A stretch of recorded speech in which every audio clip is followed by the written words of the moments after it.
एक बड़ी खबर मिल रही है। आजाद कॉलोनी गेट के पास में गोलीबारी हुई है और गोलीबारी में एक व्यक्ति के घायल होने की भी खबर है।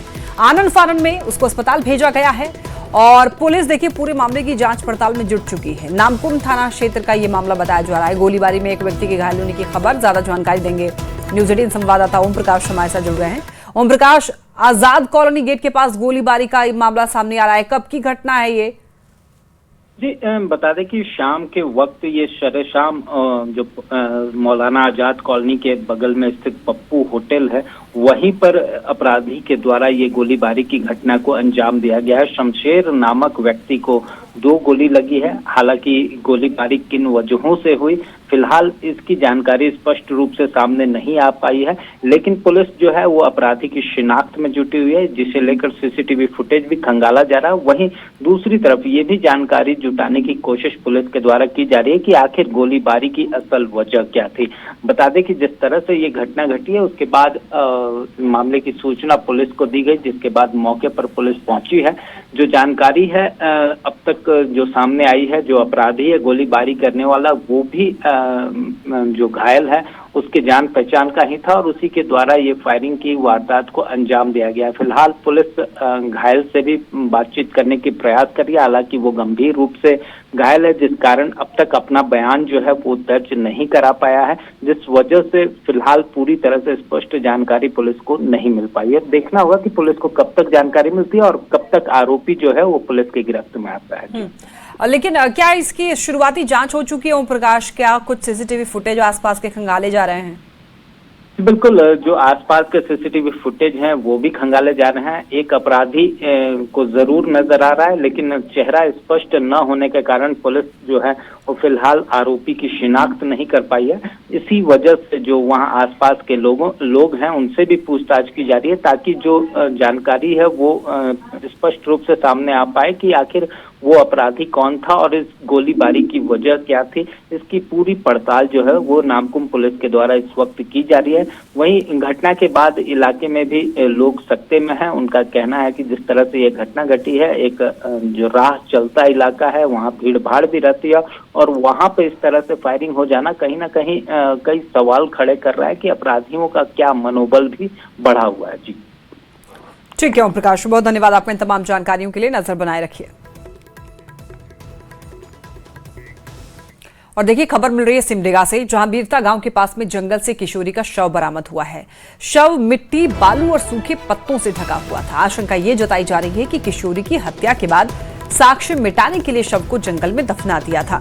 मामले में एसडीपीओ ने कहा है कि किशोरी 7 जून को लापता हो गई थी। परिजन लगातार उसकी तलाश कर रहे थे, लेकिन उसका कोई सुराग नहीं मिल पाया। बुधवार को जंगल में तलाशी करने के दौरान शव बरामद हुआ। फिलहाल पुलिस पूरे मामले की जांच में जुटी है। फोन पर बात की तो बताई कि हाँ हम बस पहुंच गए हैं, आने वाले हैं, लेकिन नहीं आई। बाद में जो है से उसके सारे लोग खोजबीन किए तो आज जो है झाड़ी में मिट्टी से ढका हुआ लाश मिला है, जिसको पोस्टमार्टम के लिए भेजा गया है और अग्रिम कार्रवाई की जा रही है। केस जल्द ही डिटेक्ट कर लिया जाएगा। और बड़ी खबर धनबाद से, जहां बरवड्डा थाना क्षेत्र से एक 13 साल के छात्र रहस्यमय ढंग से लापता हो गया। मोहम्मद नौसाद अंसारी का पुत्र जुनैद अंसारी, जो 6ठी कक्षा का छात्र है, रोजाना की तरह ही बुधवार सुबह ट्यूशन पढ़ने घर से निकला था। बताया जा रहा है कि सुबह 7:30 बजे the study point tuition centre पहुंचा था और सुबह 8:30 बजे ट्यूशन की छुट्टी होने के बाद भी वो घर नहीं लौटा। काफी देर तक इंतजार करने के बाद परिजनों ने उसकी खोजबीन शुरू की, लेकिन उसका कुछ पता नहीं चल पाया। इसी बीच छात्र का स्कूल बैग एक सुनसान स्थान पर पड़ा हुआ मिला, जिससे परिवार की चिंता और बढ़ी।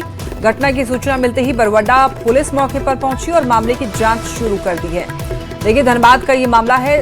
बरवड्डा थाना क्षेत्र से एक 13 साल के छात्र का रहस्यमय ढंग से लापता हो जाना इस वक्त परिवार के लिए चिंता का विषय बना हुआ है।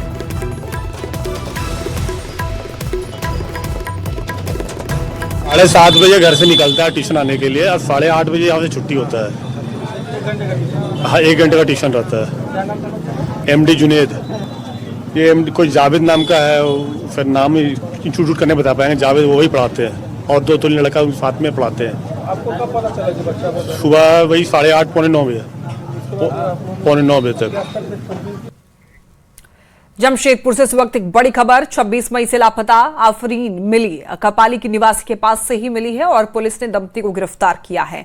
बंगाल के झालदा से बच्ची मिली है। देखिए, जानकारी के मुताबिक आरोपी दंपति को पिछले 10 साल से कोई संतान नहीं था और इसी वजह से समाज के लोग कई तरीके की बातें कर रहे थे। तो 26 मई को दोनों बाजार गए, वहां पर उन्हें आफरीन दिखी। इस दौरान दोनों आफरीन को लेकर साथ चले गए। तो बंगाल के झालदा से बच्ची को बरामद कर लिया गया है और एक बड़ी कह सकते हैं कि सफलता है। साकची बाजार से लापता हुई थी आफरीन। सीसीटीवी देखे गए और उसका जब जो ट्रेल था, जो उसके द्वारा रास्ता फॉलो किया गया था ये व्यक्तियों द्वारा, और ये जो 2 व्यक्ति हैं इनका नाम है अब्दुल जसीम और अफसाना बेगम, जिनके पास से लास्ट में ये बच्ची प्राप्त हुई है। और ये वैसे तो अपना जो भी कार्य करते हैं यहाँ पे, तो कपाली थाना क्षेत्र सरायकेला जिले में ये लोग रहते हैं, लेकिन मुख्य रूप से अभी जब ये प्राप्त हुए तो ये बंगाल से, पश्चिम बंगाल से, और पश्चिम बंगाल का झालदा थाना क्षेत्र है पुरुलिया जिला, तो वहां से ये मिले हमें।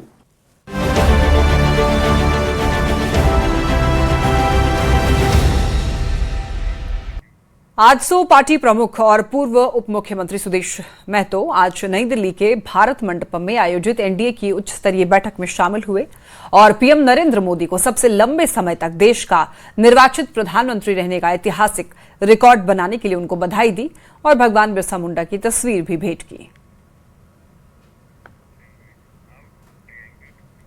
और देखिए, मोदी सरकार के 12 साल पूरे होने पर बीजेपी के मंदिरों में दरअसल भव्य दिव्य पूजन हुआ है और केंद्र सरकार के 12 साल पूरे होने पर पार्टी ने विशेष जनसंपर्क अभियान चलाया। इसके तहत ही प्रदेश के सभी विधानसभा क्षेत्रों में मंदिरों में पूजा अर्चना, जन कल्याण कार्यक्रम, सम्मेलन और योग दिवस से जुड़े हुए आयोजन किए जाएंगे। अभियान का उद्देश्य सरकार की उपलब्धियों को जन जन तक पहुंचाना है। बीजेपी प्रदेश अध्यक्ष आदित्य साहू ने रांची के हनुमान मंदिर में पूजा अर्चना की।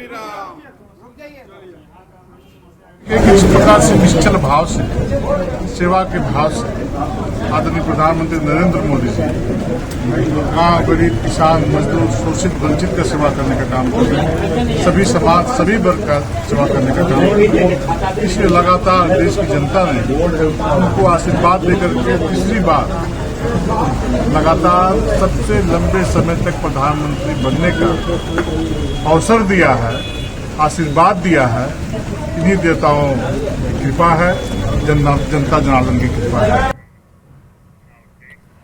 पीएम मोदी के 12 साल पूरे होने के अवसर पर चाईबासा के कराईकेला क्षेत्र के गोपालपुर स्थित सरना स्थल में बीजेपी कार्यकर्ताओं ने सरना स्थल और मंदिरों में विशेष पूजा की और उनके स्वस्थ और दीर्घायु जीवन की कामना भी की। मौके पर पूर्व मुख्यमंत्री मधु कोड़ा, पूर्व सांसद और बीजेपी प्रदेश उपाध्यक्ष गीता कोड़ा के साथ में बीजेपी जिलाध्यक्ष गुरुचरण नायक, डॉक्टर विजय सिंह गगराई और अन्य कार्यकर्ता शामिल हुए। मौके पर पूर्व सीएम मधु कोड़ा ने यह कहा कि पीएम नरेंद्र मोदी ने लंबे समय तक पीएम पद पर रहकर नया कीर्तिमान स्थापित किया है। उन्होंने कहा, विपक्ष लगातार भ्रम फैलाने के बावजूद जनता की अटूट विश्वास ने मोदी को और मजबूत बनाया है। उन्होंने उम्मीद जताई है कि उनके नेतृत्व में देश आगे भी विकास के नए आयाम स्थापित करेगा। भारतीय जनता पार्टी की ओर से गोपालपुर इस जरा स्थल पर हम लोगों ने माननीय नरेंद्र मोदी जी जो प्रधानमंत्री, उनका कार्यकाल सफलतापूर्वक के लिए और आने वाला भविष्य के लिए हम लोगों ने यहाँ पर आज प्रार्थना की है कि देश के प्रधानमंत्री नरेंद्र मोदी जी को और भी सशक्त और सबल बनाए ताकि देश की जनता को इसी प्रकार की सेवा करे। चुनाव आयोग ने बीजेपी समर्थित निर्दलीय उम्मीदवार परिमल नथवानी के राज्यसभा नामांकन पर कांग्रेस की आपत्तियों को खारिज कर दिया है। इस पर बीजेपी नेता बाबूलाल मरांडी का बयान सामने आया है। कहा है कि ये लोग हार को स्वीकार नहीं करते हैं। 18 जून को इनकी हार निश्चित है। नॉमिनेशन फाइल किया और उस दिन सब करेक्ट करके दे दिया। ये बात कांग्रेस पार्टी को भी पता है अच्छी तरह से, लेकिन कांग्रेस जान रही है ये चुनाव हम बुरी तरह से हार रहे हैं, तो अपना वो बचने के लिए, अपने चेहरा को छुपाने के लिए वो रास्ता ढूंढ रहा है कि वे क्या करें। और इन लोगों का ये दोष नहीं है। आप याद करिए, जब भी चुनाव हारे तो राहुल गांधी देश भर में घूम घूम करके क्या कहता है, कभी कहता था कि ईवीएम को गड़बड़ कर दिया गया। दिल्ली में कांग्रेस के सांगठनिक विषयों को लेकर केसी वेणुगोपाल के नेतृत्व में कल बैठक होगी और प्रदेश अध्यक्ष केशव महतो कमलेश और सीएलपी बैठक में शामिल होंगे, जिसको लेकर प्रदेश अध्यक्ष का बयान भी सामने आया है। तो दिल्ली में कांग्रेस की एक बड़ी बैठक होने वाली है और इसको लेकर के ही दरअसल देखिए कांग्रेस की संगठनात्मक बैठक होने वाली है और प्रदेश अध्यक्ष केशव महतो कमलेश और सीएलपी बैठक में शामिल होंगे, जिसको लेकर प्रदेश अध्यक्ष का बयान भी सामने आया है। माननीय श्री केसी वेणुगोपाल ने बैठक बुलाई है। वो अब जैसे प्रत्येक बार हमारे जनरल सेक्रेटरी इंचार्ज जो होते हैं स्टेट के और डिस्ट्रिक्ट और प्रदेश प्रेसिडेंट की बैठक होती है, जिसमें कल हम लोगों को बुलाया गया है और संगठन से संबंधित हम लोग संगठन सृजन के संबंधित बातें होती हैं। रांची से इस वक्त एक बड़ी खबर, लालपुर थाना क्षेत्र में एक कार पलट गई है। दरअसल तेज रफ्तार कार पलटने से अफरा तफरी मच गई। ये बड़ा सड़क हादसा मॉल के पास की ये घटना है। हालांकि देखिए कार चालक बताया जा रहा है कि सुरक्षित है, लेकिन तस्वीरों में आप देख सकते हैं कार पूरी तरीके से पलट चुकी है और ये तेज रफ्तार के कारण हुई है, यानी कि हाई स्पीड का ये मामला है और यहाँ पर अफरा तफरी का माहौल देखने को मिला और सबसे अच्छी बात यही है कार चालक सुरक्षित बताया जा रहा है।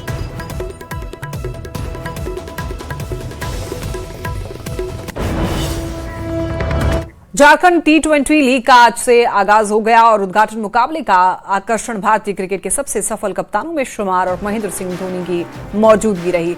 अब देखिए धोनी को मैदान में देख करके दर्शकों का उत्साह काफी ज्यादा था। स्टेडियम में मौजूद हजारों क्रिकेट प्रेमियों ने तालियों और नारों के साथ अपने चहेते खिलाड़ी का स्वागत किया, जिससे यहां पर उद्घाटन मुकाबले का माहौल और भी ज्यादा यादगार बन गया।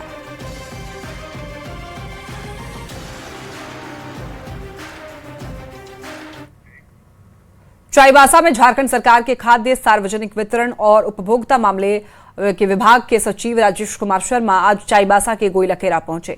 मौके पर उन्होंने परिवार के साथ सिंहभूम के बाबा धाम के नाम से विख्यात महादेव विशाल धाम मंदिर में पूजा अर्चना की। उनके साथ माता पिता, उनकी धर्मपत्नी और बेटे भी महादेव विशाल मंदिर पहुंचे और बाबा भोलेनाथ की पूजा की। इसके बाद उन्होंने गोइलकेरा में जिले के डीसी, डीडीसी और अन्य अधिकारियों के साथ यहां पर बर्तन बैंक और आम स्टॉल का उद्घाटन भी किया।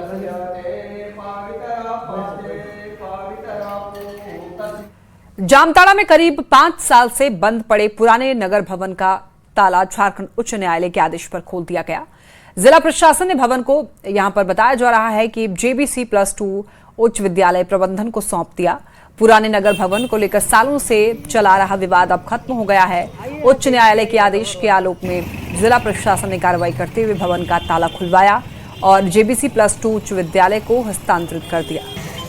वो ऑफिस में रहेंगे ना, कार्यक्रम का हिस्सा था, वो सब अवरुद्ध हो गया। अब हम माननीय उच्च न्यायालय का दिल से धन्यवाद देते हैं कि स्कूल प्रशासन के पक्ष में ये निर्णय आया है और ये स्वागत योग्य है और साथ ही साथ जामताड़ा के जितने भी छात्र छात्राएं यहाँ पे पढ़ते हैं उनके लिए भी और लोकल स्थानीय लोगों के लिए भी ये एक बहुत ही शुभ अवसर है। JBC स्कूल के पक्ष में न्याय आया है और इसी के आलोक में आज हम लोग जो है स्कूल प्रबंधन को ये बिल्डिंग सौंपा जा रहा है। गिरिडीह परिसदन भवन में झारखंड राज्य पिछड़ा वर्ग आयोग की बैठक हुई और बैठक में आयोग के सदस्य DDC, SDO, BDO, CO समेत कई अधिकारी मौजूद रहे। इस दौरान आंगनबाड़ी सहायिका चयन प्रक्रिया की समीक्षा पर सुनवाई की गई। दस्तावेजों और तथ्यों की समीक्षा के बाद आयोग ने निष्पक्ष जांच सुनिश्चित करने के लिए आंगनबाड़ी सहायिका चयन प्रक्रिया से जुड़ी सभी प्रशासनिक कार्रवाई पर अगले आदेश तक रोक लगा दी है। आयोग के अंतिम निर्णय तक नियुक्ति, योगदान या कार्यभार ग्रहण जैसी कोई प्रक्रिया नहीं होगी। साथ ही संबंधित अधिकारियों से आवश्यक अभिलेख और प्रतिवेदन भी तलब किए गए हैं। आज राज्य पिछड़ा आयोग एक कमेटी के तौर पर गिरिडीह आई थी जांच करने के लिए कि आंगनबाड़ी सहायिका का चयन को रद्द कर दिया गया था, इसको लेकर आए। इसमें कि यहाँ के जिला के उप विकास आयुक्त, समाज कल्याण पदाधिकारी, कल्याण पदाधिकारी, CDP सारे लोग आए थे। हम लोगों ने देखा कि उसमें जिनका चयन किया गया है उनका कोई गलती नहीं है, इन ऑफिशियली कुछ कागजी प्रक्रिया की वजह से उनका चयन को रद्द किया गया है।